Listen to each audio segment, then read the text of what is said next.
Good morning, everyone. Let's wait for 2 more minutes and start the session. Thank you.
So let's start the session. So we have few people in Facebook Live and a few people in Zoom. So let's start the session. Good morning, everyone. Very warm welcome to our 101 session, technical forum session. Today's session is on data visualization. Srilesh is going to take the session today. So all the best and happy learning. Thank you. Srilesh, you are the host. You may start sharing. Yeah, sure. Let me share my screen. I hope all of you can see my screen and it's just like a presentation. Yes. Okay. So good morning, everyone. So today we will just have a 1.5 hour session to create a dashboard or a report in Power BI. So before that, let me introduce myself. My name is Srilesh Srinivasan, and I work as a business analytics manager in KKWin Solutions. And I do have more than 12 years of experience in this analytics field. And the agenda or what we will achieve today, I will just introduce what is Power BI. Okay, because many of you doesn't know what is Power BI. So I will just introduce about that. Then I will introduce about what is the Power BI workflow. Then we will do a real demo case based on the COVID-19 data. Then I will share some of the data visualization best practices. So how we can implement that in your real life. Then some of the resources and also the steps. Okay. If you want to take this forward, what all the things you need to take care, or what all things you need to follow it. Some of the resources I will provide it. Let's get started.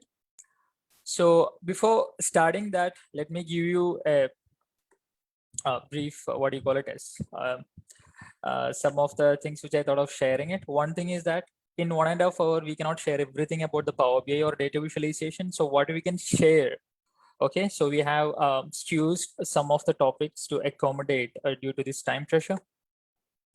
And some of the features, if you already know that, we might not be covering everything inside this. So what we can cover, we have accommodated in this. And if you have any questions specific to any features, any specific questions, pause the sessions. I'm open to answer those questions.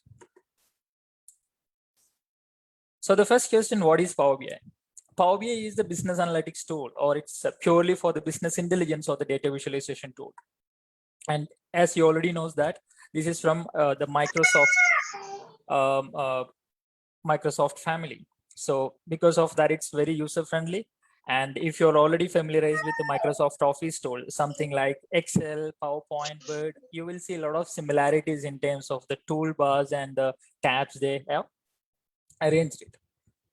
And the below picture, if you see it, okay, so what it means, it can actually read or import data from many data sources, and it can easily create some of the visualization.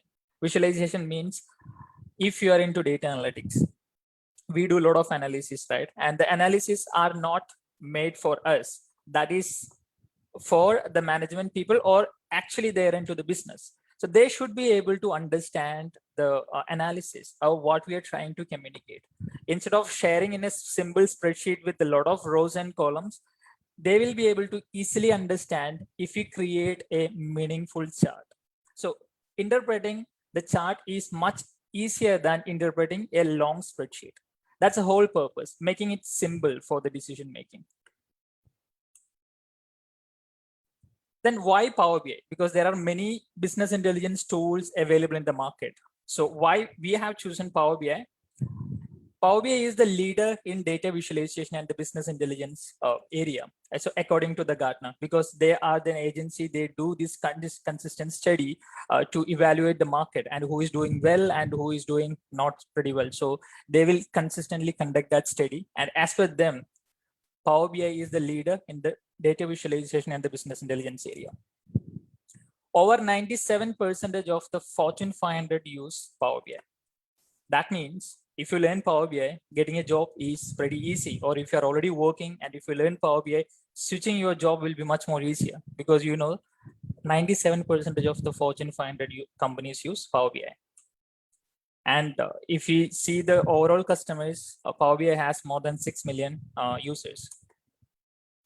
And the one key factor about Power BI, it enables everyone at every level of your organization to make confident decisions using up to the minute analytics. If you have the data ready to draw some conclusions, you just need minutes if you have the basic foundations in Power BI. That is the power of Power BI. This is the Gartner report. And if you see in the leader, Microsoft, nothing but the Power BI, and followed by the Tableau and the Qlik. So these are the market leaders in the business intelligence area. And Microsoft is way ahead of Tableau, even though Tableau is second. Okay, so this is just to show you a visual representation where the Microsoft Power BI stands in the overall market.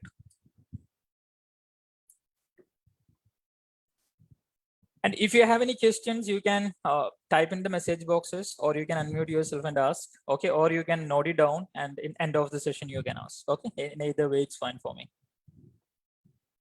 When we talk about the Power BI, there are various components inside Power BI. One is called Power BI Desktop, and another one is a Power BI service. I will explain what is the difference between these two. Power BI Desktop is the desktop version where we can install in our local machine. And it includes the powerful data transformation or the ETL tools like Power Query Editor. You can read data from multiple sources and you can transform the data you wanted to keep it. Then you can load for the further modeling. And also it has the data analysis and the report creation tool.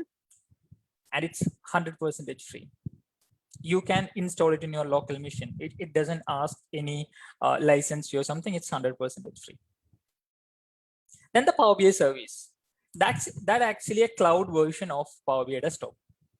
And it has light report editing capabilities. It doesn't have all the features what it contains in the Power BI Desktop. It has the light reporting editing features. Main purpose of using Power BI service, it's to share and distribute the report across your organization. In a normal scenario, the reports or the analysis is made in Power BI Desktop, then that will be published to the cloud Power BI services. Then we can share it with multiple people. Okay, if I have 10 users, I can share that report with 10 users and they can consume that report using the Power BI services. It's a cloud version. Then I will talk about if you doesn't have idea about what is data analytics. I'm not going to the data analytics, but I will tell you in an organization how a data analytics project works. This doesn't include the machine learning projects. I'm just generally talking about the business analytics or the data visualization projects. In a company, all the projects, all the work, all the tasks, especially related to the analytics, it starts with the business question. Why my sales is pretty lower? Why my product is not doing good? Why my company's attrition rate is pretty high compared to the market standards? So it all starts with a business question. Then and it comes from the management or from the senior stakeholders. And as a data analyst, we have to get the data to address that business questions. Data might be internal or external, so we have to collect it from the various sources. It might be a spreadsheet, or we need to collect it from SQL Server, or it will be in any ERP system, or it can be any other Microsoft workflows or ticketing tools, or it can be an external data as well.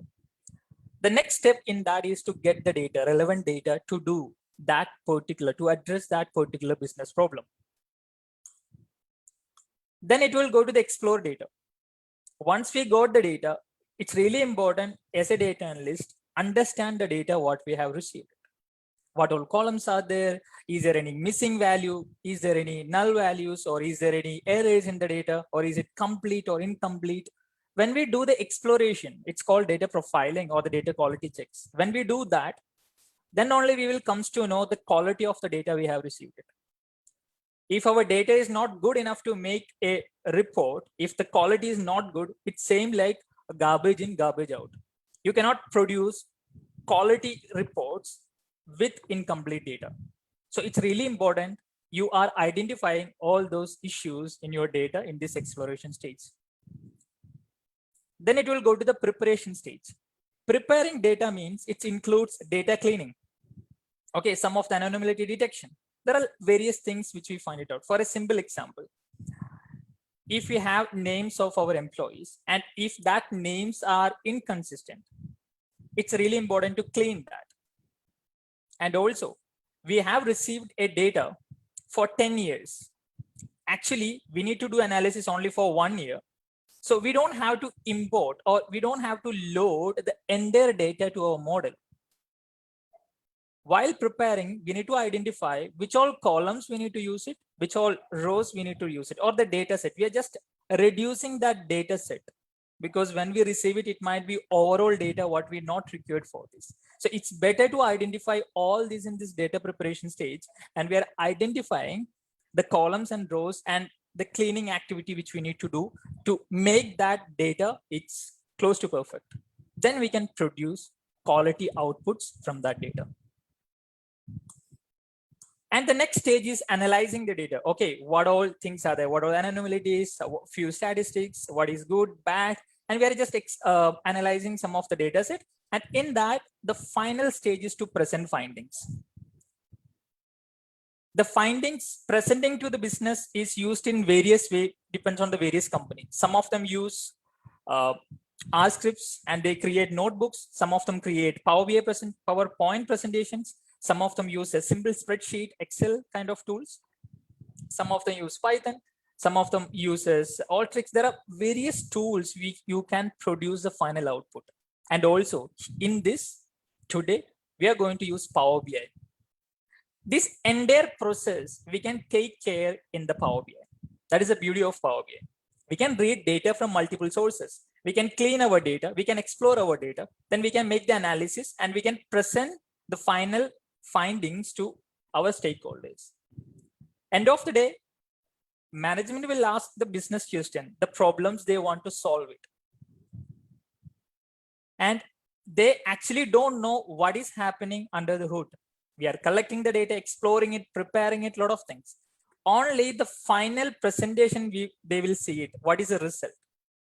Before that, they don't see it. For example, if you are creating a complex data transformation steps, heavy things doing it, they don't even know that. Only thing, they see the final output. It can be anything, Power BI, Tableau, or ClickSense, any tools we can use it.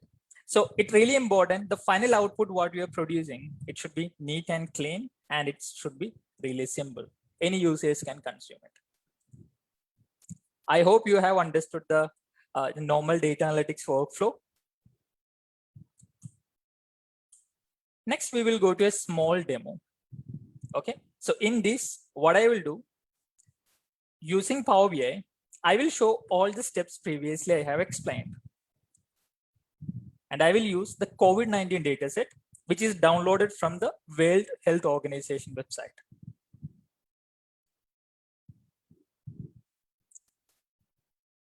End of that, just a moment, let me stop the presentation here. I think I'm not sure which screen you are seeing it now. Are you seeing a Power BI dashboard kind of thing now with charts and graphs? Yes. Okay. So this is something which we are going to achieve it. Okay, we will start from a normal Excel sheet and how we can transform to a meaningful report like this. Okay, in Power BI. Let us get started.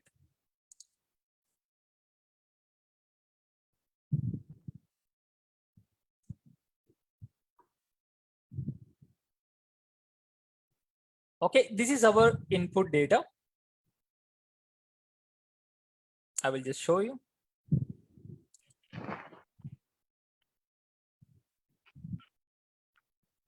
This is a CSV file which contains more than 200 plus country data. The COVID impact right from the beginning. It started in somewhere in January 2020, right? And it's increased. So right from that day to till 30th September 2021. So in this, we have the cases reported and the country code, country, and which region it is, because the World Health Organization has grouped some of the country to some of the region for the easy reporting purpose. And you can mute it if you are not speaking, so it will be much easier for me. We can reduce the background noises and people can hear it better. Okay, and here we have one more column called new cases, cumulative cases, new deaths and cumulative deaths. So I will explain it when I import it. So this is pretty much about our data. And we have close to 141,000 line items in this, and also close to 8 columns in our data set. From this 0 data to, we are going to make this Power BI report step by step. And Power BI, you can go to the Power BI, you can just go to Google and you can download it, powerbi.com. So in the Googling, when you do it, you will be landing into the Microsoft Power BI website. From there, you can freely download the Power BI desktop. And I will give all these instructions and the presentation I have used end of the session, and I will ask them to distribute to you so you can keep for your references. And also the example files I have used, and also whatever the things which you need to remember it. So I'm opening a new Power BI desktop. I'm just opening.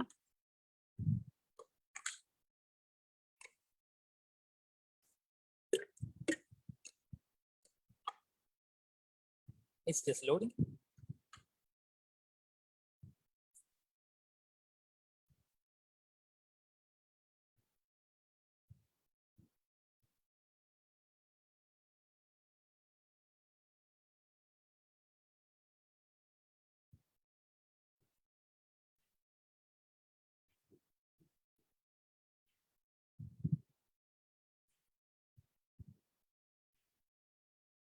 Okay, so when you open a new Power BI desktop file, it will show something like this, a blank Power BI file. So as we know that, so our business question is that we don't have any business question specifically. So we have created a fictional requirement. So we have to create some of the analysis using the COVID-19 data. The first step in the Power BI is to import the data. To import the data, we can use the get data option. If I click on more, we will be getting various options. Possibly we can connect to almost all the data sets. So it can be an Excel or it can be a CSV text files, and also we can connect to the live data sources, and also we can connect to SQL servers, Access databases, and you can see that there are a lot of 100 plus data sources we can connect to it, and also any Azure services, AWS services, and from Databricks, any data transformation or the ETL tool we are using it, from that we will be able to connect you to our Power BI. So here I'm going to use, my input file is CSV. So I'm going to use the CSV as an option. This is my connector. We have to use the appropriate connector based on our input file. I cannot use an Excel workbook connector if my input is CSV or my input is PDF or a Parquet file. So based on what is my input or raw data. Based on that, we have to use the appropriate connectors. In this, we are going to use a CSV file, text or CSV. And I click connect. Then it will open a browser, the file explorer. I will navigate to the file I have stored it, and inside this I have stored it. And this is my data set, which is WHO COVID-19 global data set. And I'm just clicking open. It will connect to that data set.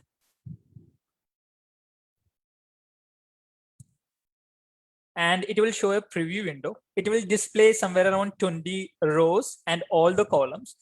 This will make sure that, okay, you are loading the right data set you wanted it. Before loading itself, you can figure it out. Okay, these are the columns and data preview. I have it. Here we will get three options.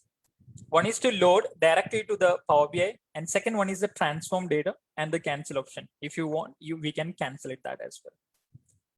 I'm clicking on transform because we wanted to make some changes in our raw data. When I click on the transform data, it will take us to the Power Query editor. Power Query editor, it's a simple and easy to use a data transformation tool. We can make a lot of automations using this. And the beauty of this, we won't make any changes to the source data because now we have read a CSV file, right? And that data we will just read. And all the transformation happens inside this engine, inside this Power Query editor. And we are not overwriting any source information. And it will actually remember all the applied steps which you are doing it here.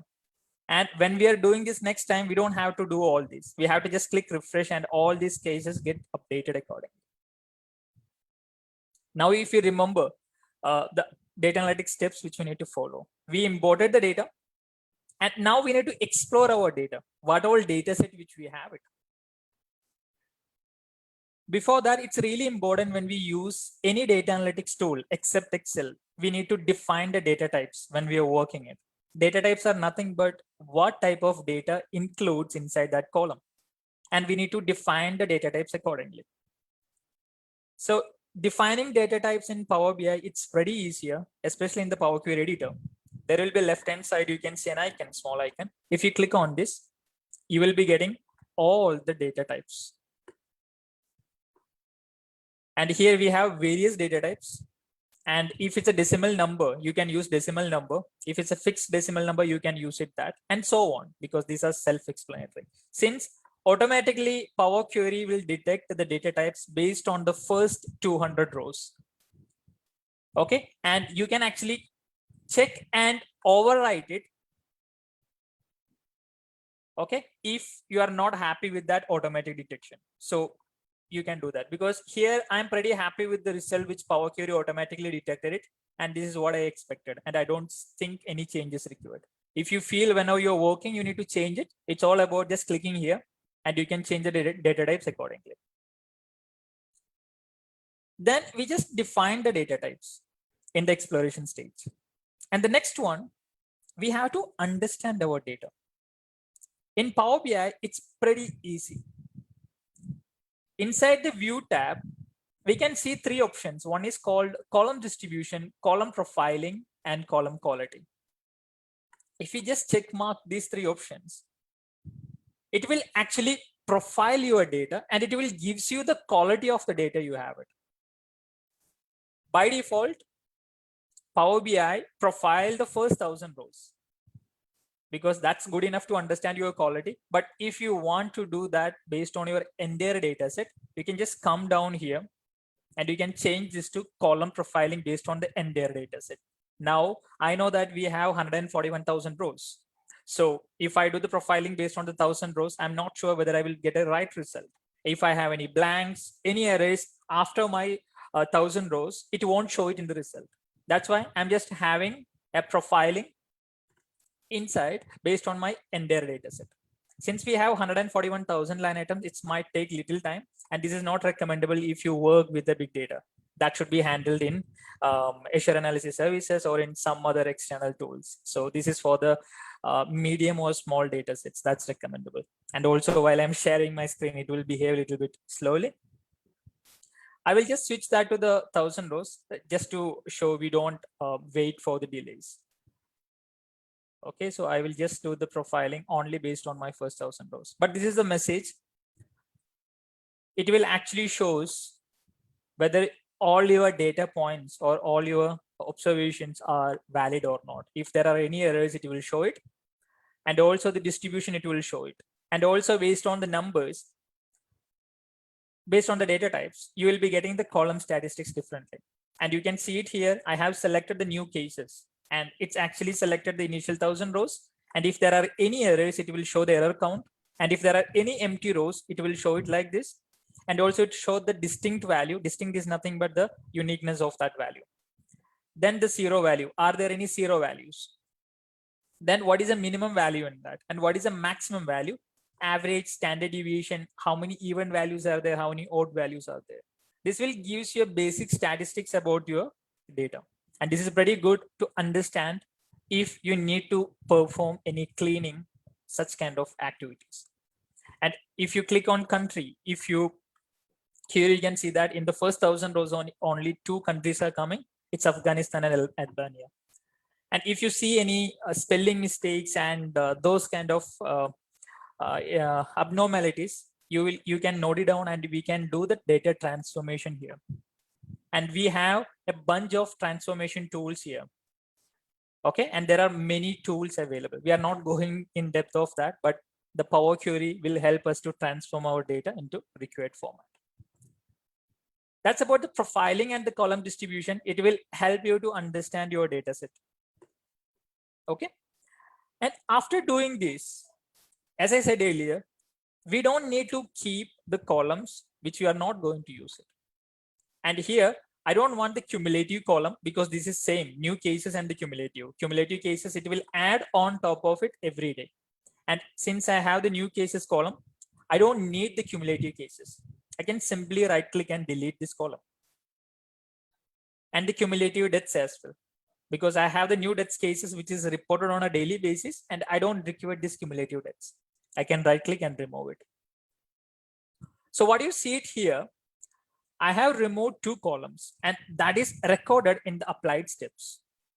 So whatever the steps we are doing in Power Query, it will automatically record it. So it's just like creating a flow, and next time when we are doing this, it will automatically pass to it. And here, if you want, you can change the name. Okay, and also if you need to add additional comments to it, whatever you have changed it, you have the flexibility to rename the steps as well.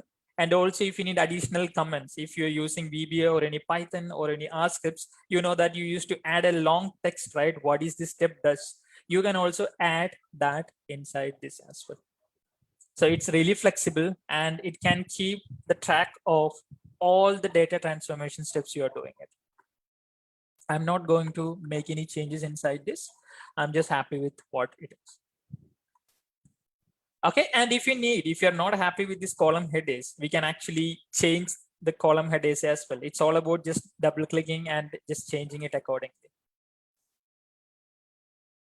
And we just don't require this country code as well. And we have the country, so I can just remove that as well. It's really important the data we are keeping it only required, so it will reduce the data load. And I'm just changing the WH region like this. So as you noticed on the right hand side, each steps what I have done it, it's actually recorded it. And I can go back and see what was my previous state of the data. And it's really flexible. Once you made all your changes, and there are a bunch of data transformation tools, depends on the data types you have. It can be a date. In date, you have all different data transformation tools. For the text, you have another bunch of data transformation tools. For the numbers, you have another set of data transformation tools. And also for the special objects, something like the country, locations, you have a different transformation objects as well. And also you can write a R or the Python script inside Power Query editor to do the data transformation. Okay, and if you're well versed with that, you can use it. And for a non-technical people, it's pretty easy to click the buttons rather than writing a lengthy code, right? And end of the day, you're reaching almost the same thing. Once you have done your transformation or the required informations in your Power Query editor, The next step is to loading to our data model. Here, I can click close and apply. So now we will again come back to our normal canvas window. It will show that the data is loading now. And it's take a bit time, depends on the size of the data which we have it. And it shows now close to 141,000 line items are loaded to our data set. And just to introduce the canvas, what all tools we have it. And on the left hand side, you can see a report view. This is the canvas where we create the visuals. And this is our data view. So in this data, we can see all our data. Okay, whatever data which we have loaded to it. And as of now, I have loaded only one table, so we can see only one. If we have multiple tables, we can see all those tables. And this is my modeling window. Modeling window is nothing but the Power BI works on the star schema basis. And if you don't know, you don't have to worry, but I will just explain it. Star schema basis, one fact table and all dimensions table. Something like if I give an example, and if you're working for a supermarket data, the daily transactions is nothing but my fact table, because inside the fact table, what are the daily transactions or which is happening in every minute or any hour, they will record it. And we will have a lot of dimensions table around that. In fact table, we will mention only the product ID. In the dimensions table, we will store all that product related informations. And we can create a simple relationship with our fact table, with the dimensions table, product dimensions table, to extract all the informations. That's called star schema in the data modeling. But here, to simplify and also to accommodate the time, we are loading only one table. If you have many tables, we can create the relationships. Relationship is nothing but in a simple way. If you are using an Excel worksheet, if you need to extract one information from another sheet or another workbook to your working sheet, you normally do the VLOOKUP, right? And in data modeling, you don't have to do that. You have to just create the connection between two different data sets. And in Power BI, you will be able to talk between those two tables. That's called data modeling in a simple way, creating relationship with all the different data tables which we have it. And there are various data modeling options we have it inside Power BI. It's enormous. Okay, we have a lot of flexibility to do the data modeling, and we can create the DAX measures and all. Since we are not going to all through that advanced topics, we will just get back to our basic canvas window, and here we will spend some time to create the basic visuals. So what all visuals we want to create it? So we wanted to create one visual for the total case, total deaths, the mortality rate, and the total reported and reported cases and deaths over a month period of time, and the most impacted countries. And these are the charts which we need to prepare it. So we will start creating it one by one. Let us focus on the total cases. Okay, so total cases, which we need to identify how many total cases are reported across the globe. And this is my visualization pane. Okay, and this is my filter pane where I can filter out my data. And this is my fields pane where I can see all my data available in the data which we loaded. So what we are going to report now, it's the total cases reported. So in Power BI, we have various stock chart options we have. And this is one thing called a card. I'm just selecting this card. The moment I select it, inside my canvas window, there is one blank card came, right? And now we have seen a fields also here. I can drag and drop the field I want to report it. Okay, and by default, it's came the grouped value. Microsoft will aggregate it together, and also it will give the value millions or billions, thousand automatically, and we can customize that option as well.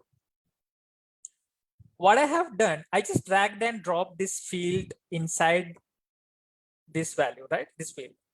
But this is called a implicit measure because I just dragged and dropped it, because this is not the best practices. Due to the time pressure, we are just adding that.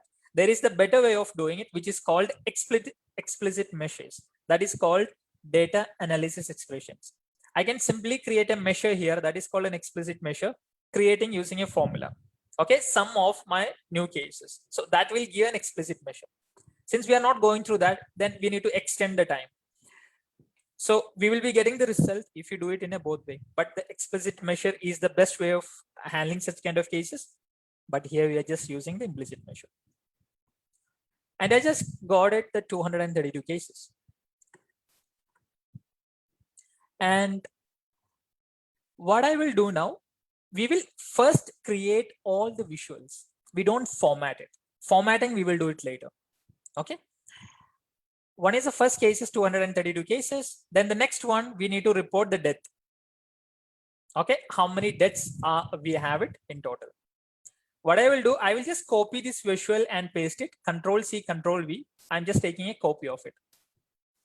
And I'm removing this new deaths and new cases and adding the new deaths to it. And we have 5 million cases to it. And we know that exactly it's not 5 million. So we can customize all these fields. I can go to this paintbrush, and inside the general, we have various options, and inside the data labels also we have various options. Here we can control the display units and the decimal values as well. I'm just increasing the decimal values to 2. So we'll get it. The exact number is 4.76 million deaths across the globe. And this one also, I will just keep it 2 decimals. So we will get it an exact value instead of rounded value. Okay, it's 232.36 million. That is the total cases reported. Now the next one, the mortality rate. Mortality rate is nothing but in a country or overall, how many people died due to COVID. That is nothing but total deaths divided by the total number of cases. That is my mortality rate. So we don't have that column exist or the data point exist in our table. In Power BI, it's not necessary we need to exist all the columns.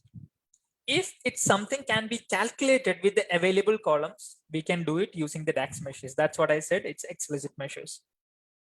To do that, we can do it from this page as well. And also we can go to the modeling window as well. But I'm just doing it from here, something called a quick measure. Quick measure, we have to just select the fields what we require and what we are planning to do it. And by default, Power BI will create the DAX formula for us. We don't have to write the formulas. Here I can do what kind of calculation I need to do it. So here we have to divide, right? The total number of deaths divided by the total number of cases. So I can select, I'm just going to do the division. We have various options. And I'm just selecting the division. And here we have to give the numerator and denominator. So numerator, I'm selecting my new deaths. Denominator, I'm selecting my new cases. And I'm just clicking OK. Now it takes a moment. Now you see a new measure added to my fields table. We can actually rename this. Okay, I'm just renaming this to mortality percentage, pressing enter. And it's actually created the DAX measure in the backend. We haven't written any code. We have just select the numerator and denominator and the options which we needed it. Rest all done by Power BI. Now I can actually choose this card. In either way, you can copy and paste it. And also we can choose the card. And I'm just selecting now my mortality percentage. And here it's coming 0. So I have to just change that measure information instead of whole number, because this is the new DAX measure which we created, right? And we haven't defined any data types. We have to actually define that as a percentage. And we can keep the decimals also inside this. When we create a new measure, we'll be able to do that. We don't have to go to Power Query Editor for that. I will just keep 2 decimals. Okay, 2.05. That is my mortality rate. So it's pretty simple, adding the card and adding the values which we required. Okay, now we have created 3 cards. Now let us create the trend over a period of time, how the number of cases and the number of deaths are increasing. We will use line and clustered column chart for this. Each one of these charts are for different purposes. So in this, I'm using line and clustered column chart. I'm just keeping here. Here, we need few informations. One is my date axis in the X, and we have primary and secondary axis. Inside one, we will be using it, the number of cases, and another side, we will be using it, the number of deaths. So we will do the same. In Power BI, whenever we have a date, Power BI will automatically create a hierarchy based on those dates. Hierarchy is nothing but it will actually give the breakup. Day is the most granular data inside that, and it will be aggregated to month, and it will be aggregated to quarter and year. So we can use any dimension for the reporting. It's not necessary we have to use the exact date is available inside that. Based on our requirement, we can use the grouped informations as well. We can create the custom hierarchies as well, not only for the dates, location. We have the city and the state and the country and the region. Similar to that, we can create a hierarchy also based on our custom requirements. We're not doing that due to the time pressure. So here in the share axis, I will select the year and the month. Okay, because we don't want to do at the day level reporting in this, it will be too clustered. So we just need to see it aggregated. We need to make it intuitive. Then in the column values, I'm taking the column new cases. Okay. And in the line values, I'm taking the new deaths. And now you see by default, it's came and grouped at the year level because that is the most highest in that our hierarchy. There is an option here. We can do the drill down. This is another feature. We have to skip it. And what it will do, it will help us to drill down our data to the next level. And if I have added the quarter and month, we can go to up to the most granular level based on our requirement. And here I'm just restricting to my month and year. And what you see it now, in the bar, the number of cases reported, the line chart represents the number of deaths. So here you can see that in 2021 April, we have the highest number reported. And in the month of January 2021, we have the highest deaths reported. And you see, it's just like increasing, then it will come down. It's just like showing that curve, and it's not completely gone. But still, in September, there are no drastic improvements. Still, there are a lot of cases, but we are not at the highest stage or the bad stage. It's slowing down the trend. We will do the further formatting, but we will create the basic charts. Then we will go to the formatting. This is another chart which we created. This is called line and clustered column chart. We can use 2 different values. One is for bar, one is for line, because since this is directly correlated, we will be using that inside that. Then we can use the most impacted countries. Since we have the country information, we can use the map visual as well. This is my map visual. If I click on this in my canvas, one card will add it for the map. For each one of the charts, we have to give different inputs. What are the inputs I have given into this? That is required to create that specific charts. And all the inputs are not mandatory for all the charts, but there are some cases at least we have to fill in the X and Y axis. In this, we are getting all together different values. So here I will add my location, this country, that is my location, to my location. Okay, then the number of cases here, it's I believe I have took the death. Yeah, I will just take the mortality rate.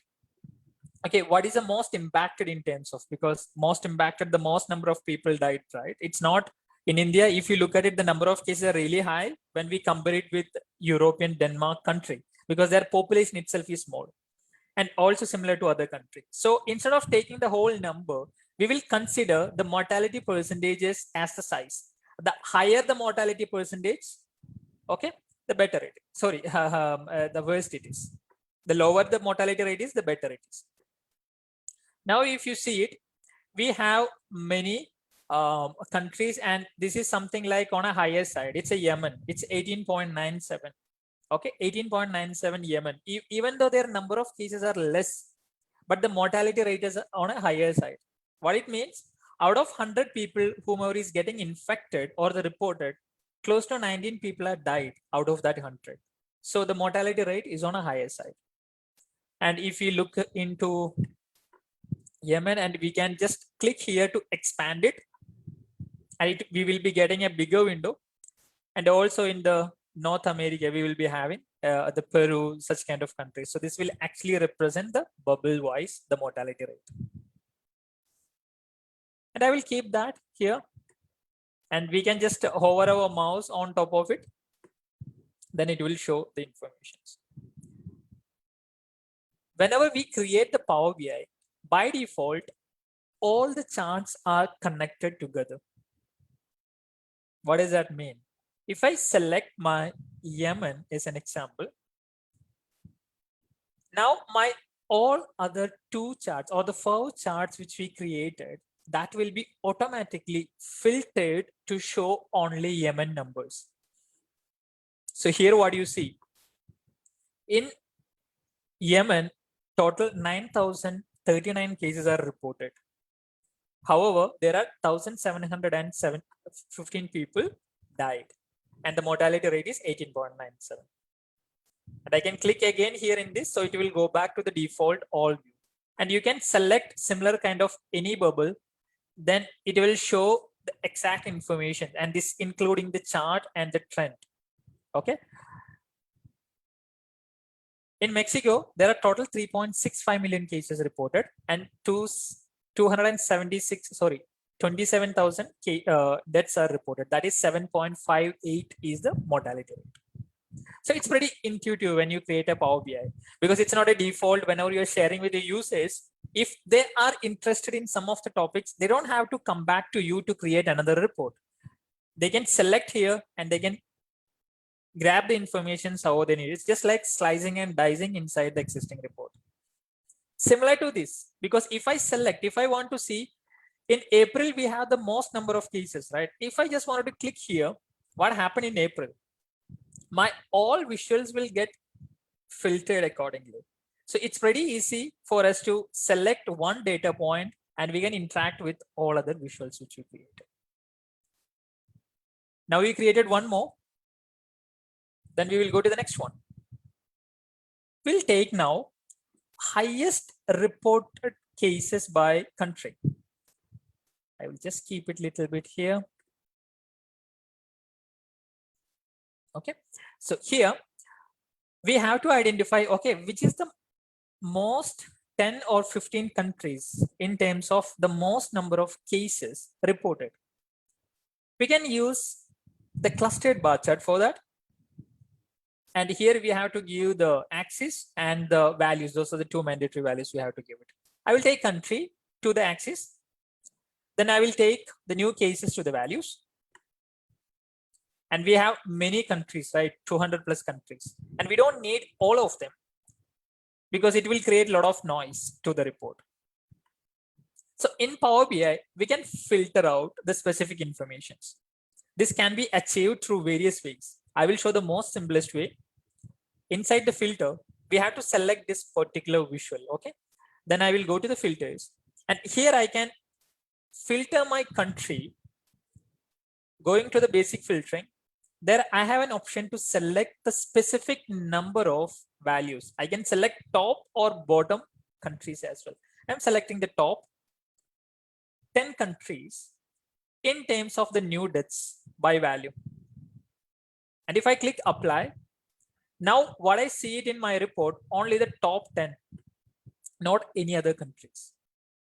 If you see, these are the top 10 countries in terms of the number of cases reported. United States of America is the top, which contribute to somewhere around 42 million.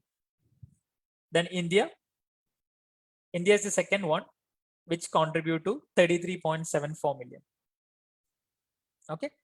And USA is the most number of cases. And if I click again, it will go back to the stock mode, which will be filtered out everything. I will just keep here. No, I know it doesn't looks good. We will come to that formatting in the last, after creating all the required one, the final one. First, we will create analysis. Then we will go to the final touchings and the final visualization things. Then we will do the similar kind of thing in terms of the total number of death. Since we are already used this, all this, so I can just copy and paste here this visual. Then instead of the new cases, I can take the new deaths.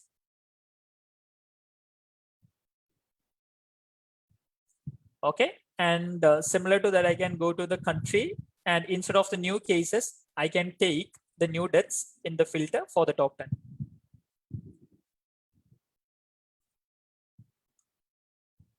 Now what you see,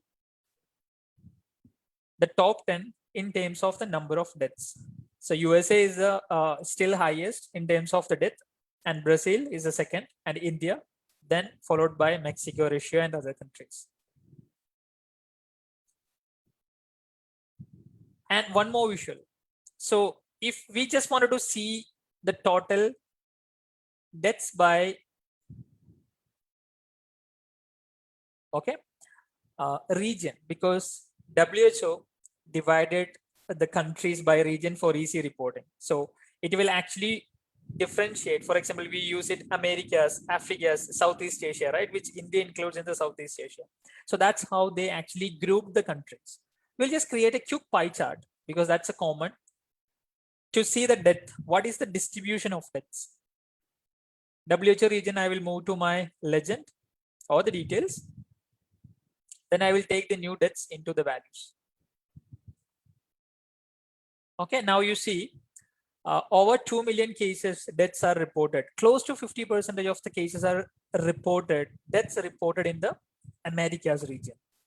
Then followed by Europe as a second in terms of the region. Then the Southeast Asia, where the India also includes. For your information, China doesn't report to WHO. So China data is missing. That's why you don't see any China's number in anywhere. So they don't report to WHO, not like other countries. So that data is not available in any website.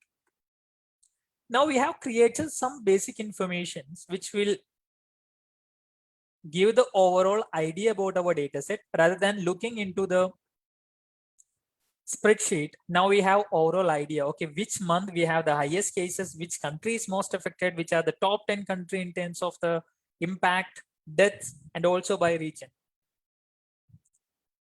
Also, I'm just creating a new report. We can create n number of pages inside this, but it's recommendable to keep it maximum 2 or 3, not so many. And also keeping the visuals very simple and not too clustered. I'm going to inside the page 2, and inside Power BI, we have a lot of artificial intelligence powered visuals as well. Okay, I'm not going through everything.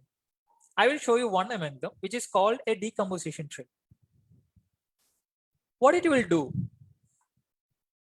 you know that there are various type of analytics, right? One is descriptive analytics that talks about what is already happened. The second one is diagnostic analytics, that is to deep dive into the specific information. Okay, what has happened? Then the third one is the predictive analytics. What will happen in the future based on the historical data points. And the last one is the prospective analytics. Based on all these data points, taking the business decisions, doing some A/B testing and doing some simulations to make the decisions which will drive the business or any decisions. So in this, what all we have done it in this is part of the descriptive analytics, because that event is already passed and we are just doing that. However, if we need to go little bit into detail with all the data points, we can use this kind of artificially intelligence charts inside. This is called decomposition tree. So here I'm just adding, and I will explain it. I just wanted to see my total number of cases that is explained by analyzed by sorry, it should be opposite. I want to analyze my total number of cases by WHO region. Also, the next level I wanted to analyze by country. So here in this visual, first it will give the total number of cases reported, and there is a plus symbol, we can see it. And I can expand this by the another level. And I can click on each one of these plus to see the hierarchy.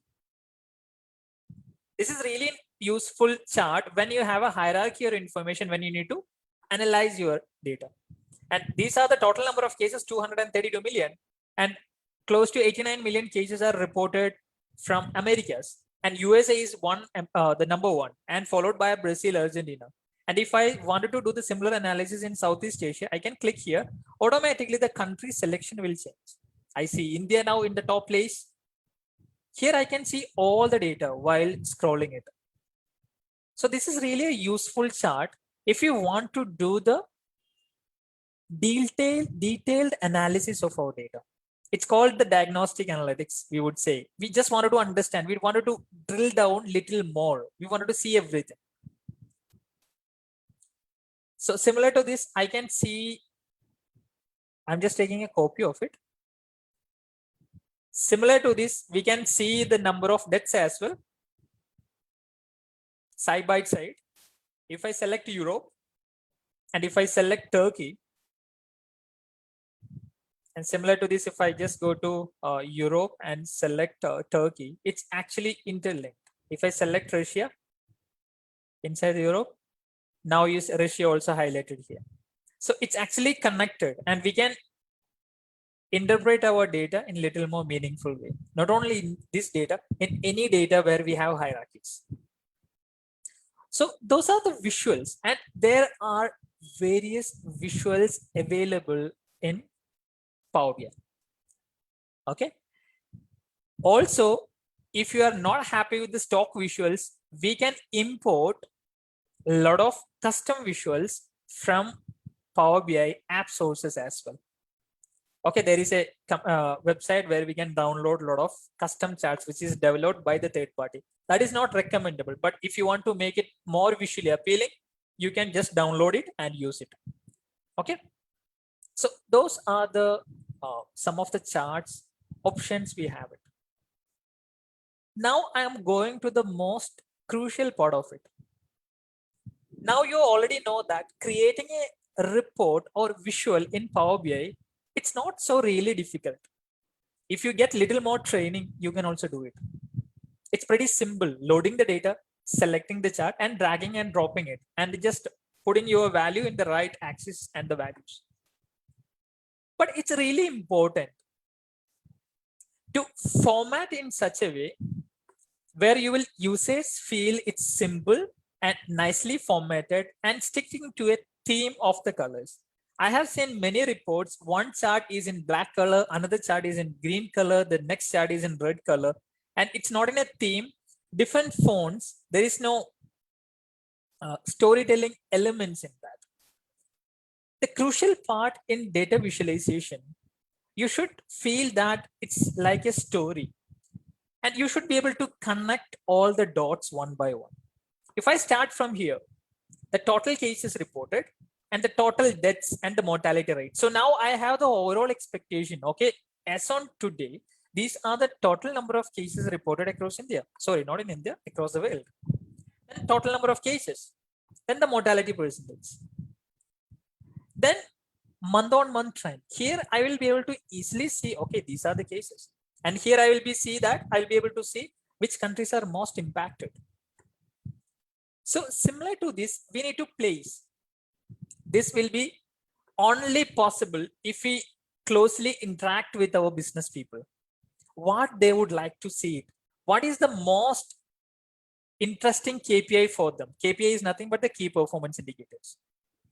We can create the most beautiful Power BI report, but what is the purpose if no one use it? Because they're so confused. Because I have gone through similar kind of cases many times. We have created a report, we got the data, we created a beautiful report, but the business required a different thing. When I went to my business with a bar and line chart, the comment I got it from business saying that it's too difficult to read it. Can you create two different charts? It's easy for me. It's also not important how efficient we are, because these reports are not created for us to consume on a daily basis, right? It's created for someone else, the business users. What makes sense for them? Okay, always put your shoes into your customer's shoes. Okay, always think about their requirements and what makes their life little more easier. Okay, this is just an example. So what I said, it's you have to keep in mind whenever you're creating the report. Now let us go back to this report, and I will just give you a few tips quickly in next 10 minutes how we can format it similar to this. Okay, so what I will do, I will touch base some of the theme. The first interesting thing is that we have to select a theme inside Power BI. Theme is nothing but all of you use any mobile phones, right? It's Android or iOS devices. So you know that the theme, if you install a theme, your all icons, your color, page, everything will be in the same theme and color. That's the same in Power BI as well. If you go to view, you will get a lot of predefined themes. You can select the theme which you like. If you select the theme, automatically all the report, color, background, everything will get changed accordingly. Okay, I'm not going to use this. I will just go stick with this basic one. As neat and clean one. I don't want a lot of noise in my report and a lot of color which distract the users. So I will keep it the minimalistic one. And also in organizations create their own themes. And if you're already working for any organization, they have their own color combinations. So you can create your own custom themes here. There is one thing called a customize your theme. It's actually a JSON code. You can download it and you can write your changes. It's pretty simple to understand. It's like you write the normal text. You can customize the color. In some of the organization, it will be in line with their logo and all other colors. The font they're supposed to use, the size they're supposed to use, the font size, then the color. When they open it, what color should seen mainly? And if you have noticed, Instagram icon and the Facebook icon, it's a blue, right? Their theme. And if you use Google, there are some primary colors. When they use their report or the PowerPoint presentations also, those colors will come specifically. Similar to this, you can define your primary, secondary, tertiary, and fourth, fifth, all the colors and the color combinations. That's called the governance and the Power BI themes. So here I'm just used the symbol theme. Okay. Then I want to differentiate my background versus my each one of the chart element. So what I will do, I will just format my background. I will just little bit give a darker side of it. I will go and select outside of my visuals. Then I will go to my paintbrush. There I'll be getting the page background color. Then I will use a little bit darker color. Then I will make, okay, the transparency at somewhere around 20. These all are formatting techniques, okay? And if you don't want it, if you don't want to use it, but for me, the report should looks really good and simple. And here also, I'm just going now selecting one by chart and I'm applying the background and removing this transparency. It's pretty simple. So there are a lot of customization options here.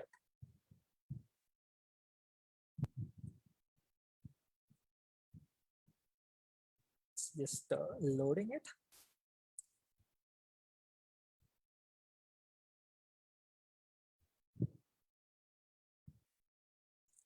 I'll just do all of this quickly. Also, I can use a format painter. Since I'm sharing my screen, it's just like loading a little slowly. So you don't have to do one by one. You can click which one you use. If you use Excel, you're familiar with the format painter. You can actually copy the format from one chart to another. I have to just copy it and paste it like this. So automatically those changes or the background we enable, that will be applied for each one of these charts as well.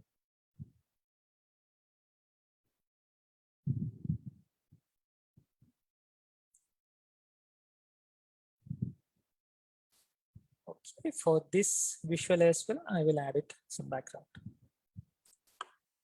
Okay, now it's time to just assign this little bit, and this is the most interesting and little bit tougher part, to keeping the right alignment of it.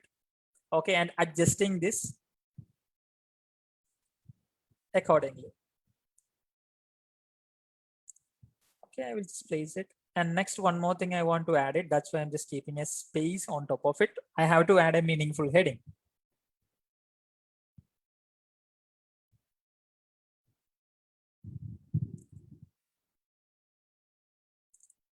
So I will keep these three charts in the bottom, because for me, the important numbers are this. So I will place it on the top.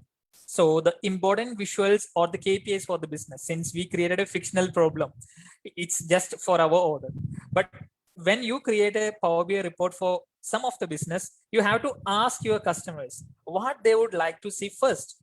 And you have to keep that in a highlighted in the first place, because business will be really interested those numbers. They wanted to see their sales when they open the report. But if you place the sales numbers in the second page, it's you are not communicating with them properly, because the proper communication, the requirement gathering will help us to understand which one to place it with. Now let us see, okay, some of the cornering we have used it, and also some of the these 3D elements we added it. And if you see, all these charts are having the equal size spaces in between this. That's what we are going to use it next. So I can take this inspiration. So here I can select one chart. We have tons of formatting options in Power BI.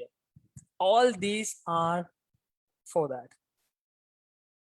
Here I'm just clicking on the border, and this will help me to adjust my radius. So I will just update 15 as the radius. Now you see the outline, it's little bit curved, and I don't want the outline to be displayed. So I will just turn it off my color as white. So now if you see it, we have this, but there is no border, but my outline is a little bit curved. Then I can select this and apply 3D. Okay, so there is one thing called a shadow. Inside the shadow also, we have tremendous options. I can choose what color, kind of shadow color we want, whether we need outside, bottom right, or there are a lot of options. I'm not touching any of that. I just keep as it is in the stock. Then the important thing is that we have to keep the equal spacing between this. So I will copy this, I will paste here. So automatically all the formatting which I have applied, that will apply to this chart as well. Okay, especially the rounding, the size won't be copied, but especially the cornering and the 3D shades which I have added, it will be copied over to that visuals as well.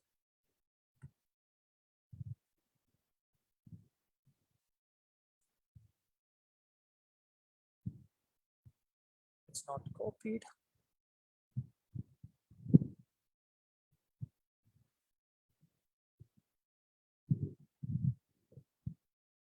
It's really slow. Okay, now we have formatted the three in the bottom, but we know that, okay, it's not equally, the size is not equal. Okay, and the height also not equal. So we need to keep it exactly in this format. So here, let me check what is the dimension I have used for this chart. So I can easily take that count. Inside the general, we can actually see it. What is my width and what is my height? Here I have used 411 and 310. I will use the same. 411 and 310. Similar to this as well. 411 and 310.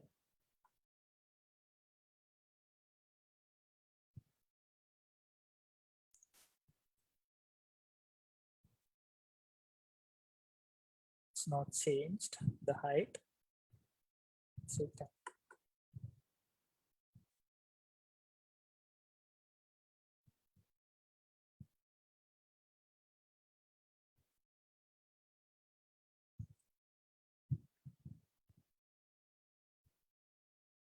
Okay, 411. It's slightly delay the responses because of the screen I'm sharing it. I'm really sorry for that.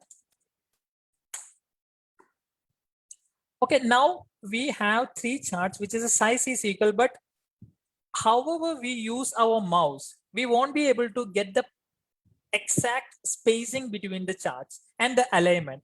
So for that, we can use the control and select these three charts, because this is coming in the last row, right?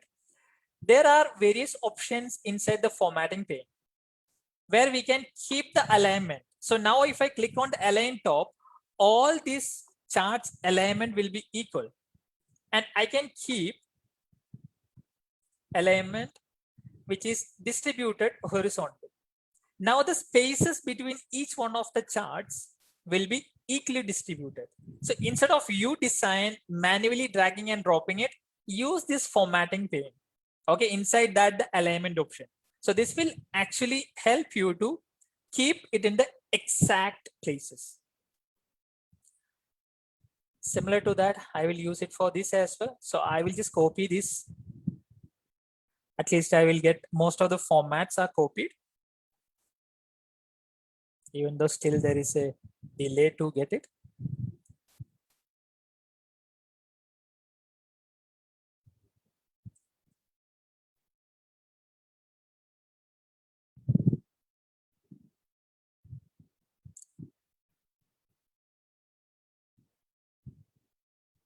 Okay, I'll just keep it.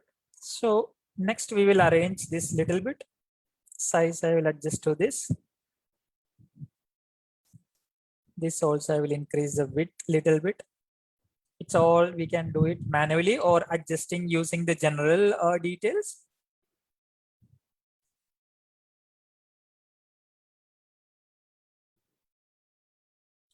This also I will reduce the width little bit.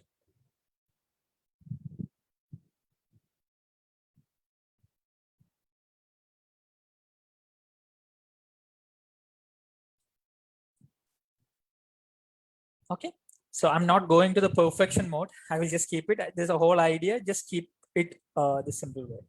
Then we can add a heading also. We can go to the insert, and in the shape, we can add pictures. If you want the background as a picture, that is not recommended. If you add a picture, it will add a lot of distractions. So I will add a rectangle here.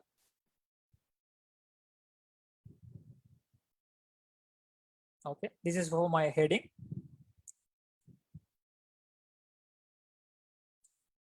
Okay, and in the fill, I can choose white.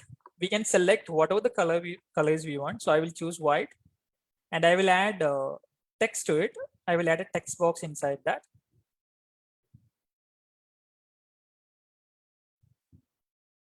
Here I will add COVID-19 impact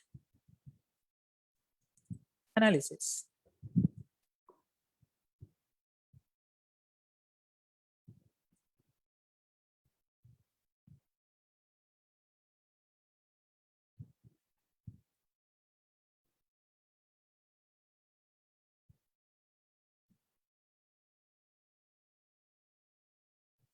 Okay, so I can select this text and whatever the font you want, you will be able to choose it. I will just increase the font a little bit. So, and I will make it bold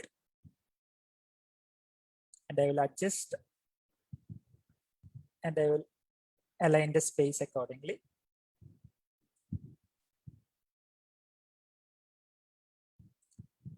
Just because I'm sharing my screen, I can't actually choose it. It's really taking the performance of my mission. Okay, then we can add a logo to it because I have actually downloaded a logo for the World Health Organization. So we can insert a picture also inside this. So I can click image and where I posted my image, I can just select that. And we can go and place wherever we want to place this logo. I will just keep it here. I know there are many questions, so I will just address it. Let me finish this. So it's not the perfect one, but after formatting it, we will be landing into like this. So it's really important. Now we have designed the reporting Power BI desktop and it's really interactive. Based on the selection, it will go and adjust all our charts accordingly. So the next step in this, we have to share this report with our peers or the colleagues or the business users, right? That's why we have an option called publish. The moment I publish, it will actually ask you to save it. Now we are going to publish this to the cloud version. Now, as of now, this is in the desktop. So people won't be able to use it because it's only in my desktop. If I want to share it with other people, okay, I have to publish this. To publish, you need to have the Power BI services access. Unfortunately, you cannot log into the Power BI services with your personal email ID. You need to have an organizational email ID to get the test environment for that. Okay, if you can't log in it, if you're already working for your organization, you can contact your IT. So they will help you to set it up. And I'm just clicking this workspace. Workspace inside a Power BI service is same like a folder structure. Inside each one of the folder, we will create it for a specific purpose, right? So the my workspace is the area for your personal purpose. Inside that, I'm just publishing it. Now this is publishing it from my Power BI desktop to the cloud version. Cloud version will help us to share or distribute this report with many people. They don't have to install the Power BI services. Now, if you see it, it is actually published to the Power BI services. And if I click on this now, an online version will come. Okay, this is the cloud version of Power BI. This is my organization account. Just for the demo purpose, I'm just showing it. Okay. Now, whatever we have designed, we have published to the Power BI services. Still, it's only I have access to it. Sharing with other people, there are various options. We can simply click here and share it with the people, or we can create an app which is called Power BI app, and we can share it with other people. So there are various options. So I don't go into that really details, but this is just for information. Now, if I want to give an access to any people, I can just click on it and I can type the email ID to whom I wanted to share the access. They will get an email, then they can access the informations. And also there are various informations. You can download the copy of this, what you published. And also you can analyze it in Excel. You have designed everything Power BI desktop, but Power BI services will help you to do the analysis because many people are well versed with Excel, right? Still, even though whatever the Power BI report they have to analyze the data in Excel. They can click on that and it will ask you to install a couple of connections and all this data will be available for you in Excel. Then PowerPoint, you can actually print this dashboard to a PowerPoint presentation as well, and also to the PDF. And there is various options. If you use Microsoft Teams, it's highly integrated with Microsoft Teams. You can integrate this report with Microsoft Teams as well. Then there is a subscribe option. If many people in organization will have many reports, right? So very often they miss to check some of the reports. So just not to miss it, we can subscribe some of the report. If somebody want to view this report every Monday at 9 a.m., we can activate a trigger here. I can click and I can activate it. And every day to whomever I need to send it, automatically a email will go to them with a snapshot of my report. They don't have to open it. They will get an overview as an email. Okay, this is the numbers as per the latest update. And they can just look it. And if they want to really deep dive into that, they can click on it. They can go into the report very detailed. And also there are tons of features in Power BI desktop and Power BI services, but we are just limited to share it due to the time pressure. And that's about the Power BI desktop. Power BI desktop is used to transform, extract, transform, and do the modeling and reporting it. Once the report designing is done, publish to the Power BI services, that is a cloud version, then share it with all your users. So they can go and access, and they can also access it from mobile phone, and they can see it. And also they can use the comment window. They can click on it. They can add a comment. Okay, then it will be actually, I can actually tag to specific people in this. Okay, so why the numbers are so high? I can't answer it, but if it's a business, you can ask it. Okay, high in April. And I can just type post. So this person who actually I'm tagging into, actually the responsible for this report, they will get a message. Then I can reply to that from there itself. So it's just like a collaboration platform as well, not only for the report. Definitely a lot of people will have doubts whenever they use the report, right? So they can, in a real time, they can collaborate together as well. That's pretty much about the Power BI services and the desktop. I have few more points. I will just go to that and I will go to your questions next. Some of the best practices in data visualization. Anybody can create visuals in Power BI. It's not so difficult, but always stick to your own coding or the designing element, something like that. Always use the corporate design standard. If you have some of the standards in your organization, same like the themes, which color to use, which font to use, what is the size you need to use it. Make your own personal touch in all the reports. And also the screen layout. It's not a good idea to keep 10 different visuals in the first page itself. Okay, always keep the storytelling elements in your mind. The first page should always talk about very high level KPIs. Second page, you can keep it for little more details. And the third level for the raw data. I have seen many reports in my life. The first page itself is a table. A lot of data same like Excel. That is not a Power BI report. So always keep the 3 level of reporting hierarchy in your mind.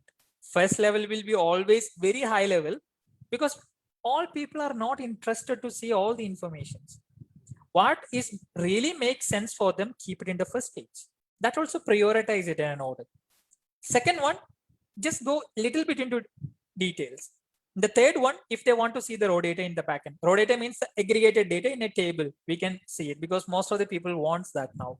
I just wanted to see my raw data, which is associated with this report. So it's pretty easy. And also the colors and fonts, which I said. Then be consistent with the layouts and the color usage and the naming icons, because we haven't gone through that, but always avoid the abbreviations. If that abbreviation everybody knows in your company, you can use it. But if something is personal to you, YOY, so most of the people doesn't know it's year on year, but it's good to have that year on year length. Or if you use some of the short words, avoid that and use the real heading or the naming conventions for that. Then follow the visualization basics. Avoid a lot of noises. Just it doesn't matter you have a picture in the background, it looks good. It's all about how easily people can read and interpret the numbers. If we add dark colors, dark fonts, and very contrasting colors, you are adding a lot of noise to the report. And if we add a lot of text and align the visuals, one visual you will keep it in the left and another one in the right, and there are no alignments, then it's not a good practice. Then formatted numbers. By default, when we added the number, automatically it's clubbed to 232 million, right? Use that easy to read. Just imagine if I'm not giving that 230 million as an option. Okay, I'm just giving it as a actual number. So somebody have to really interpret to read that number, right? So always use the right formatting of the number, whether it is 1,000, 10,000, millions or billions. So it is easy to read, especially the numbers. Then pick the right charts. Don't bring, there are variety of charts available in Power BI or in Tableau, in any system. And there are a lot of custom charts as well. Don't create or use a chart which won't suit to that situation. Just for sake of bringing the varieties, don't use charts. It's okay to keep all the bar charts in the first page if it really makes sense. Just because you need variety, you cannot use a pie chart for some of the things which won't suit it. I will be sharing it where you can find all those informations later. But there is a best practices, which chart you can use it for which purposes. Okay. And use the colors very carefully. Don't use two contrast colors in your reports.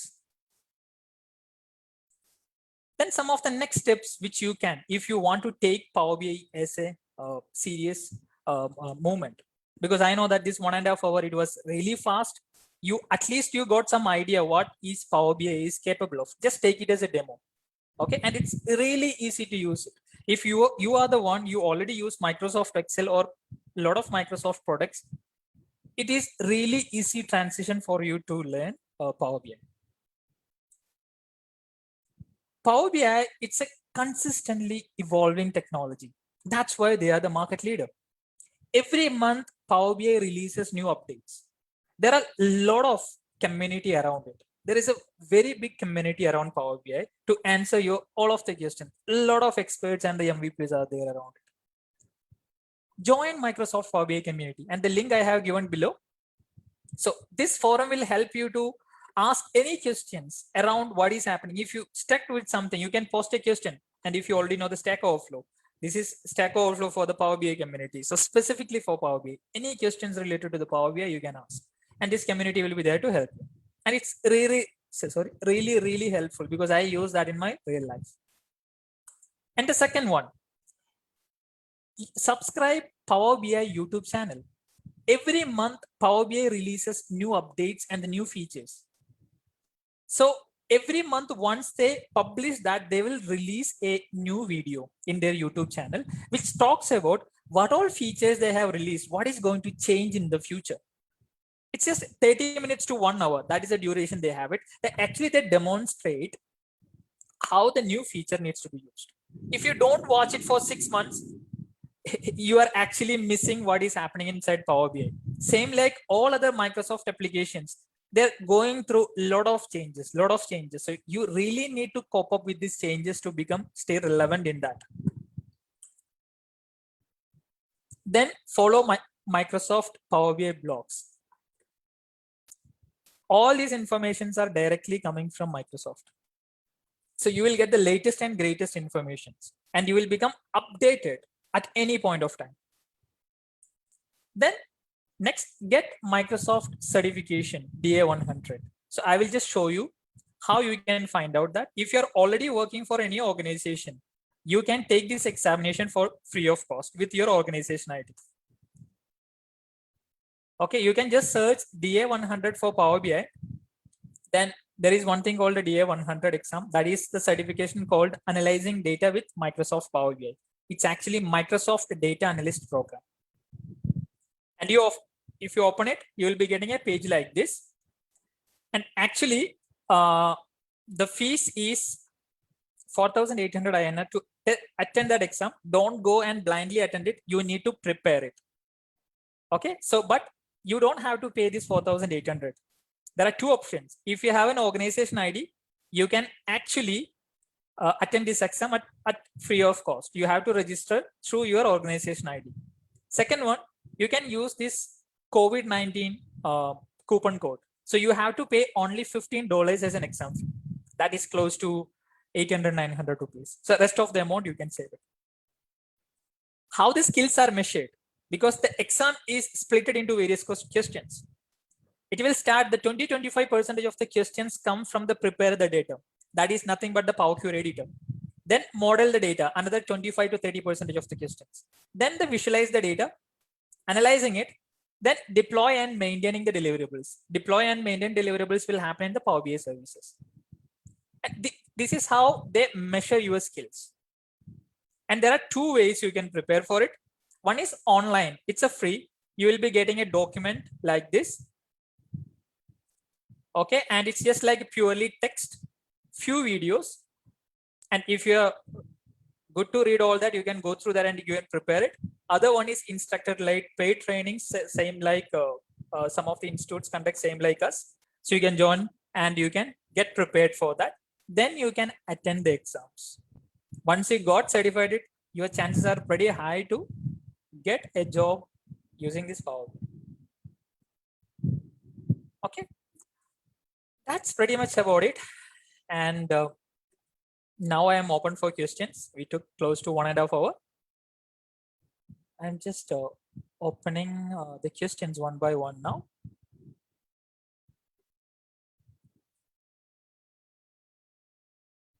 Okay, some of them it's related to audio and quality issues. And Srinivasan asked where you can get the dataset, share the link. Okay, I will share the link, dataset, everything. We will host it in a Google Drive and we will share the link. So you can download all these informations, what I have used, including the Power BI working file. So you can also try it your own since the Power BI desktop is absolutely free.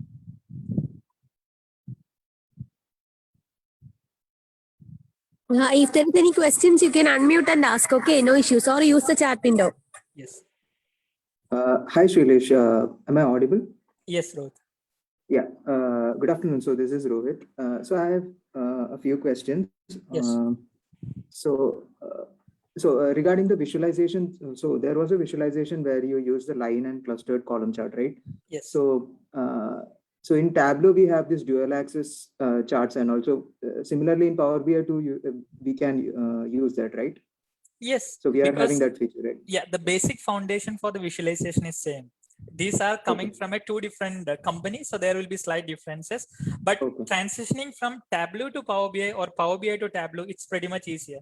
And if you see any job description in most of the companies, some of them specifically ask Power BI, some of them specifically ask Tableau.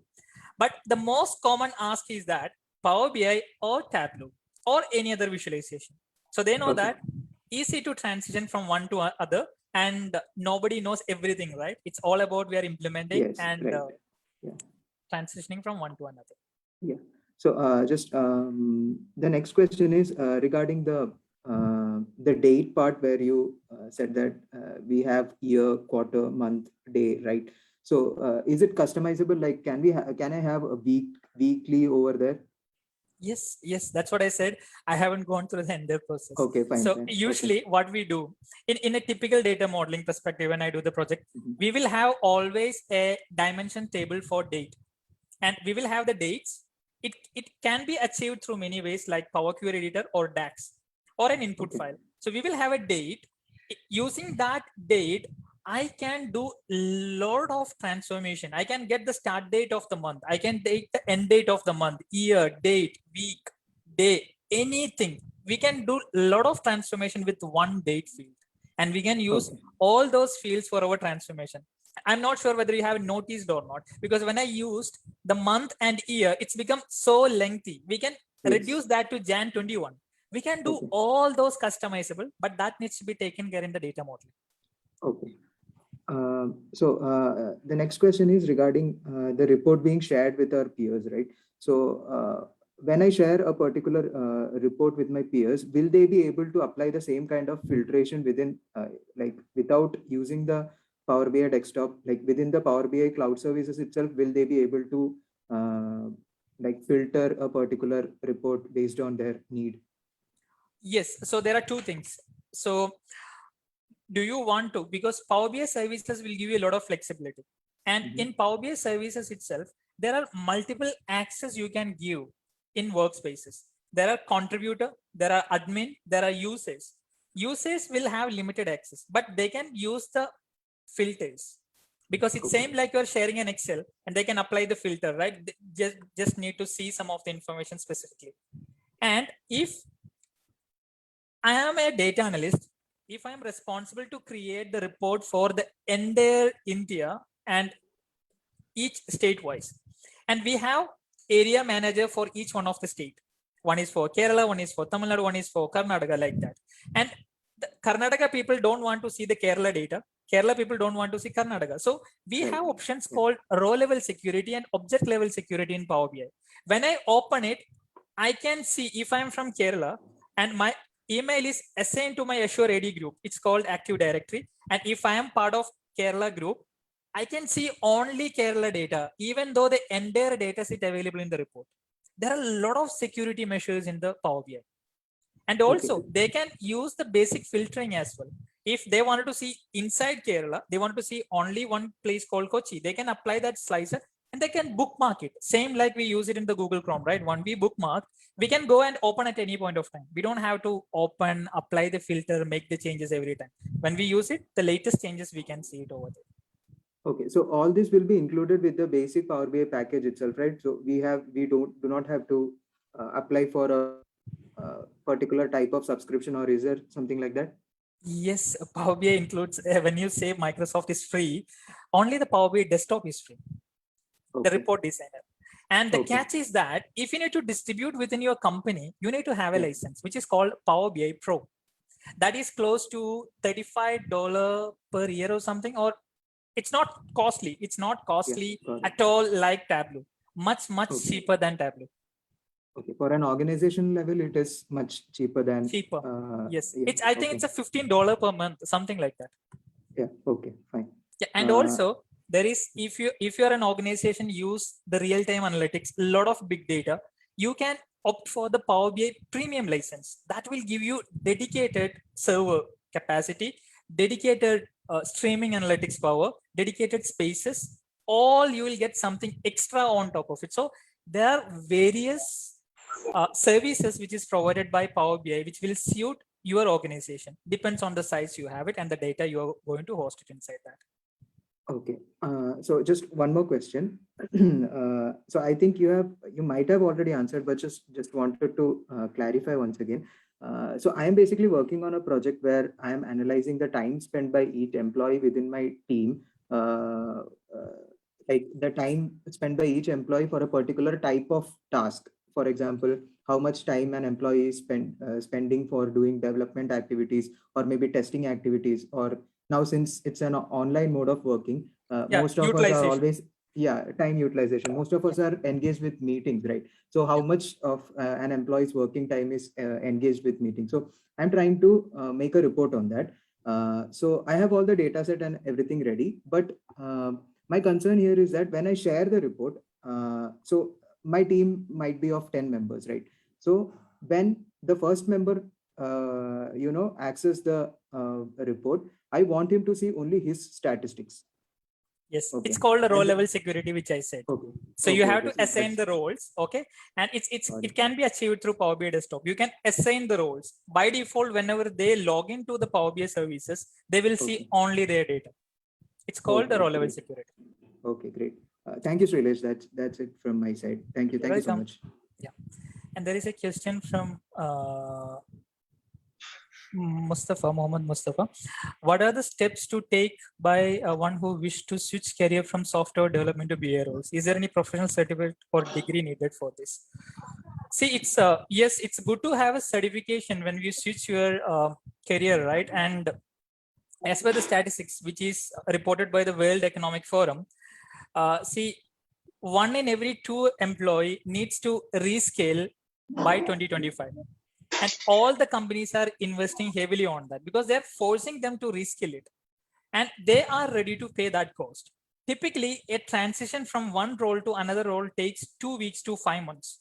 And all the companies are getting their return of investment in 1 year. So they're really keen to give the money, you go and take the certification. But when you're switching from software development to BA roles, you have a lot of experience in your hands. Only thing, you have to get your knowledge into a little bit of analytics side. And the Microsoft DA100 exam is the best for that. And you will get all the basics to switch to a data analyst using Power BI. And Power BI is not only the tool available in the market, but depends on the role. In the data analytics itself, if I take it, there is one thing called data analyst, and one thing called data engineer, data scientist, business intelligence. So various options you have. So which one interested you? And if you're a person, you don't want to code and you don't want to go to too much technical, then data analyst is one of the safest option for you. Because without coding also you can survive it. Bit of SQL and a tool like Tableau, Power BI and Excel, that's good enough for you. And good amount of statistical and analytics power. And data engineer, and you are the person who work with a lot of technically the data storage part. Okay, how this data make available for the data analyst, that's a data engineer does. So you can go to a little bit technical as well if you have a little bit knowledge in the databases, the big data technologies and other things. That is also highly paid job. Then the third one is a data scientist. If you're well versed with the coding, either you do it in Java, C, C++, it's pretty easy for you to transition to tools like Python or R because you already know the coding. Only thing you need to learn the algorithms and the statistics. All these are libraries. You don't have to code end to end. If you have the programming knowledge and if you have the desire to continue pursue a career in the programming area itself, data scientist is a good option. Only thing, the statistics little bit heavily involved in that. Then the business intelligence. Business intelligence specialist mainly focused on visualizing the data, creating this kind of report. So if you're a technical person, you can go through the data scientist or the engineering area. If you're a non-technical person and if you need to be in a non-coding area, you can become a data analyst or the business intelligence specialist. Nice relation. I think there are a lot of background noise. Yeah, and that's not from my side, I believe. Yeah. Let me. Yeah, actually, currently I'm working as a business analyst. So I just want to know whether this BI developer and the business analyst job can we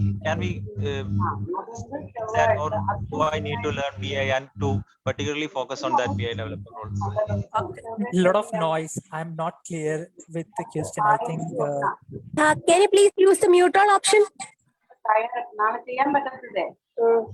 Stop sharing.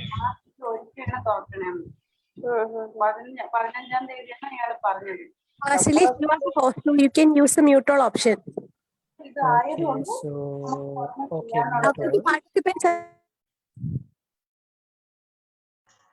Okay, I think now you can unmute and ask. I just muted everyone.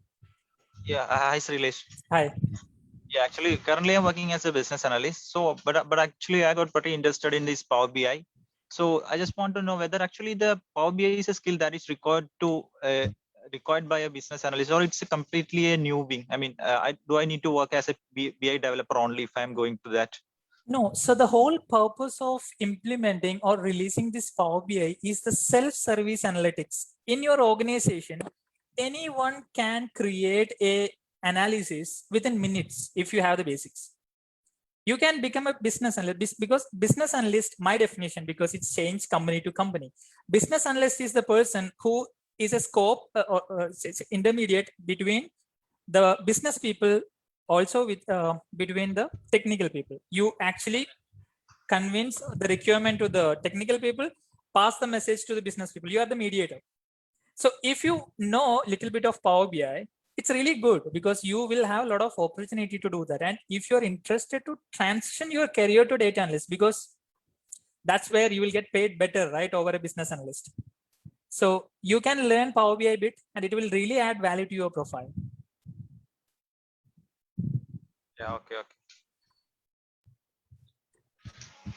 Yes, just one question. So now in your example, just you shown the data source on Excel. So how do we like to manage the changing data sources? Say, for example, like next month we got a new data source. Yes. How do you manage? Yeah, that we have to handle it in the Power BI services. So the moment we publish to the Power BI services, there is no connection between the source data and the published version. The connection is disconnected the moment you publish to the services. So there are options to schedule the refresh because you need to create a gateway. There are two gateways. One is personal gateway and enterprise gateway. So when you set it up that, it will create a connection established to that folder on a connection. So whenever you have the new version, either you can manually refresh it or you can schedule the refresh. For example, if you are getting a file every day 3 times, you can set the scheduled refresh 3 times in a day. So automatically, when you have the file set will refresh. It's called the data refresh option. we have to do that in the scheduled refresh inside Power BI services. So it means like we have to take care of like a dynamic data map, like the formatting, everything. That's the reason we Yeah, have to use Python. it's pretty simple to add it. It's just like clicking 2-3 button. It might be if you don't have the access, you need the help from IT because you need to install a couple of exe files in that to create the connection. And the recommendable one, there are two. One is personal gateway and another one is enterprise gateway. Personal gateway will be linked to your personal system. You have to be online to execute that refresh. If you are away, sorry, not away, if you're offline, that refresh will fail it. So whenever you are deploying a model or a report to an enterprise level, it always good to be at the enterprise level refresh. So even though you are not online, offline, if you're on leave, it doesn't matter. It will take care of it from your common data sources. Okay. Is any SDK available from Power BI so that I can integrate Sorry? with my application just to, is an SDK like a Jasper? If you look at Jasper, I have Jasper Java SDK. So same way, like is any Power BI SDK so I can integrate with my application for dynamic report creation and report publishing, something like that? Yes, there are various options, something like the paginated report, and also you can use APIs to embed it with any other external. And it's pretty easy. And you can easily integrate with SharePoint if you use it, websites, and you can easily integrate it with application development, and you can easily integrate with Teams. So the Yes, APIs and yeah, my question is that how's that integration part? Like, is it via SDK or like we have a common data source and we'll keep writing data? It will be through the CDS because now the CDS is called Dataverse in Microsoft. So it will be through Dataverse, I believe, because I haven't done anything like that website development. Okay, because I just primarily looking for like my application, like I want to have statistics dumped into a DB or an Excel, then maybe I can use this Power BI to produce the reports. Yes, yeah. For you, I think it will be the paginated report. It's a similar kind of development, but for this kind of purposes. Yeah, it's more looking into that hierarchical report that you have shown, right? So what if like I have that hierarchical report and if I keep it in the first page, will it update all other filters? Like in the bar chart? Yes. Okay, that's nice. Yeah. I think that's pretty much. Thank you, Srilesh. Thank you. Hi, Srilesh. This is Lima. Hi. I do want to ask a question about the shape map we had used in that first page of the report. Which one? So shape map you were using on the first page of the report. Okay. So I do want to know if we can change, if we are doing the formatting of a report, can we change the background of that shape? That is like by colors or by adding some more features into that shape map. Can we do that? And second question is like, can we localize that shape map? Now you are using the world map, right? You are taking that world map. So if I want to localize that one, if I'm taking a city, if it is a remote city, if we are considering India, if I'm taking a remote city, so if we are considering Kerala and I want a map of Kollam, so a particular place in Kollam, a statistics from that place. So can we do that? How can we just create that type of map or integrate it in the Power BI? Yeah. So to your first question, can I do the formatting of the shaping, right? Because what I shown, it's the simplest version. You can do much more advanced version of that, and it's highly customizable. And the second question to the maps. So in maps, you might have noticed not only the city name you can map it. There is one thing called the longitude and latitude. So if we have those informations, you can easily configure those maps. And for Kerala and India, so those maps charts are not available, but we have something for Australia, the bigger regions we have it. United States, those kind of individual maps are available in Power BI. But with this, if you have the longitude and latitude informations for that city, you have to use, instead of the city name, the longitude and latitude, and the same reporting you can do it. And if you have only the data for that specific state, you can zoom in for that state. When by default, when you add it, it will be visible only for that.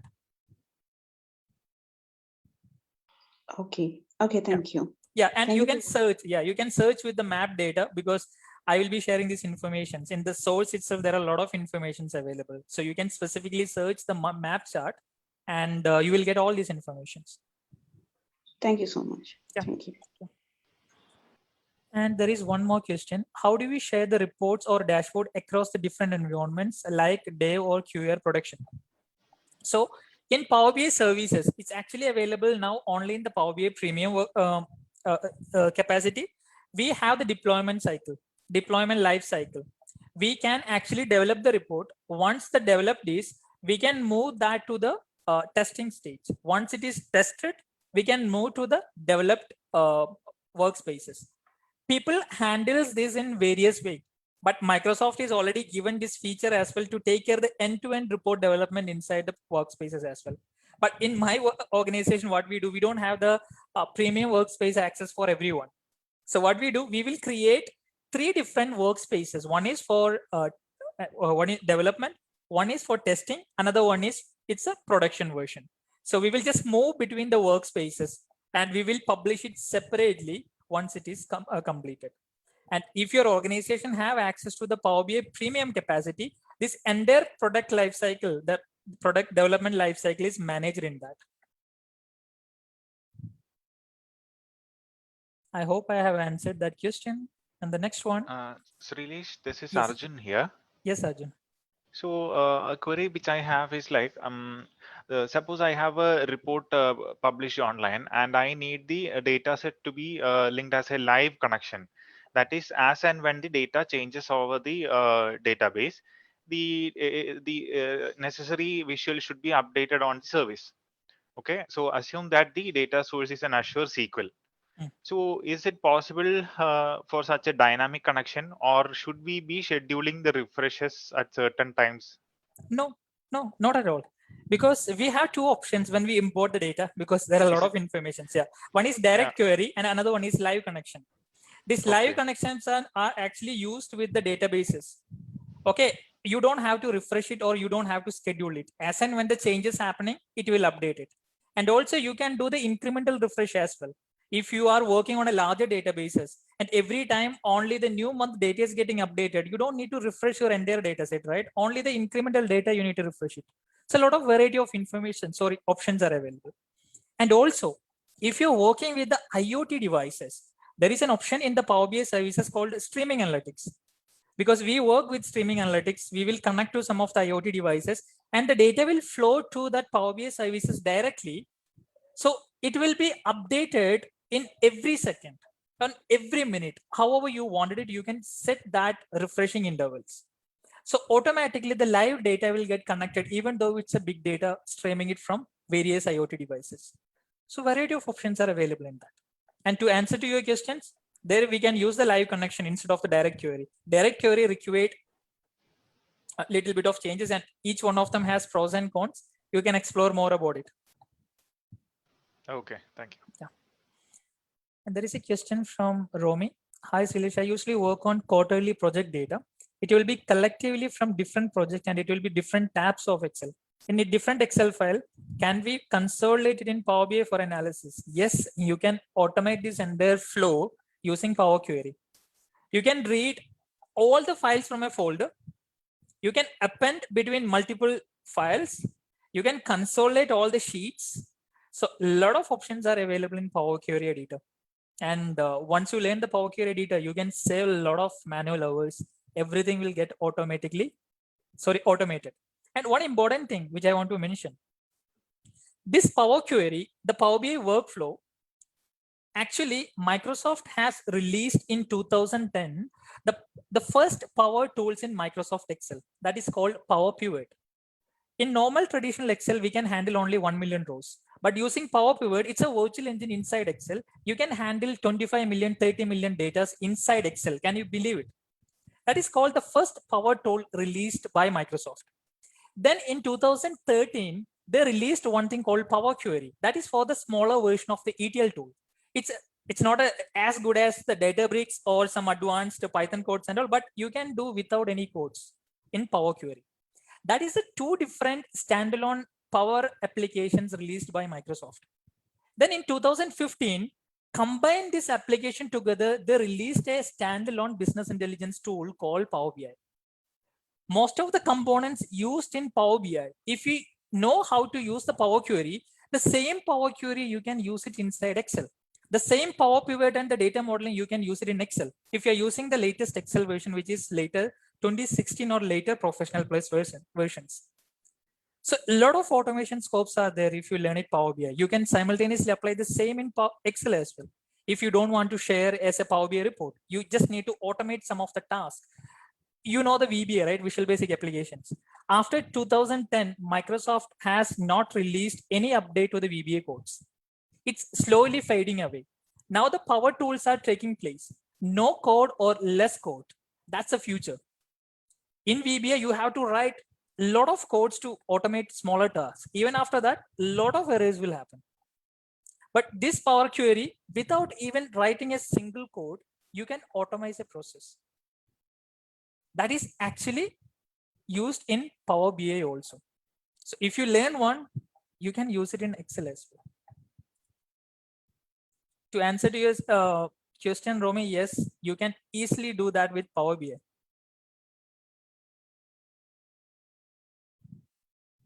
Okay, so it's already going to be 1. So shall we wind up? Yeah. I think Sailesh is tired. It's more than 2 hours now. That's fine. Yeah, so let's conclude, guys. So thanks a lot for attending the session. The data that Sailesh is going to share with us will be shared to your mail that you used for registration. Okay, so Sailesh, you'll be sharing it with me, right? Yes, I will share it with all of you. Okay, so yeah, so that's it. So thanks, guys, and have a great weekend. Thank you. Thanks a lot, Sailesh, for your time. Yeah, there is the last question somebody Anju posted. I will just answer that and we will wind it up. So the question is, I'm using Power Query to refresh a data on a daily basis in Excel. Whenever the refresh happens, the date format gets changed. I have provided option to preserve cell formatting. Is there any option to correct this issue? So is that the column width increases or the date format itself will get changed? Hi, Srilesh. This is Anju. Yeah, it's the date format itself getting modified. Like it may become month to day and year, but actually we need date, month, and year. So I mean day, month, and year, but it automatically gets modified. So the simple thing, you can do the formatting changes in Power Query itself before printing it, or you have to just right click on the table and you will get this option to preserve the cell formatting inside that. Yeah. After printing. Okay, fine. Okay. Cool. So thank you very much for your time. Have a great day. Yeah, thank you. Thank you, sir. Bye-bye. Thank you. Yes, sir.